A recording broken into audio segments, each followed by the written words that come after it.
Si les enfants aiment tant les contes, c'est parce que ceux-ci sont de formidables invitations au voyage. Moi qui suis resté un enfant, je vais vous raconter une petite histoire sur le monde fascinant des micro-nageurs.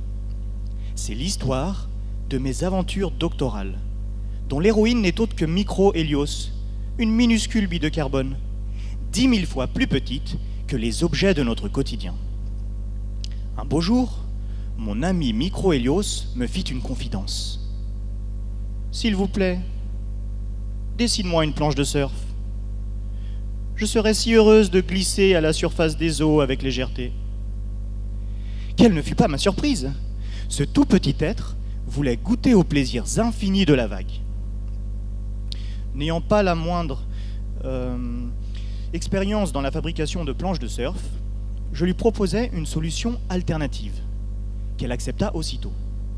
J'invitais Micro-Hélios à s'immerger dans l'eau jusqu'à la taille, tout en s'agrippant à une fibre optique placée juste au-dessus de sa tête et qui allait me permettre de canaliser jusqu'à elle un puissant faisceau laser.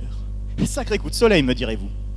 Rassurez-vous, Micro-Hélios prenait alors un bon bain d'eau bien fraîche et la chaleur quittait rapidement son corps tout en réchauffant l'eau du bain. C'est à cet instant de notre récit que l'incroyable pouvoir de la physique entre en action. Pensez à la surface de l'eau comme à un drap étendu. Lorsque l'on chauffe ce dernier en un point, la tension des fibres se relâche et des frissons semblent soudain courir à la surface du drap. L'image du drap évoque assez bien la tension superficielle d'un fluide, qui se trouve modifiée par de subtiles variations de température. Les variations de tension superficielle engendrent à leur tour des contraintes responsables de l'écoulement du fluide. C'est l'effet Marangoni.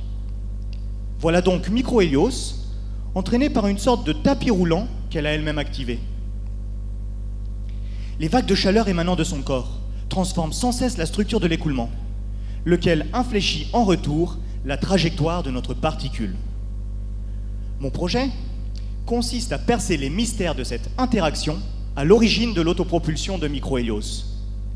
Rendez-vous compte des formidables opportunités qui s'offriront à nous, le jour où nous serons enfin capables de maîtriser avec suffisamment de précision le mouvement de micronageurs. Nous pourrons notamment envoyer des escadrons entiers de mini-robots infirmiers au sein de l'organisme humain, pour y délivrer de façon ciblée des médicaments. Micro-Hélios, ma chère, l'aventure ne fait que commencer.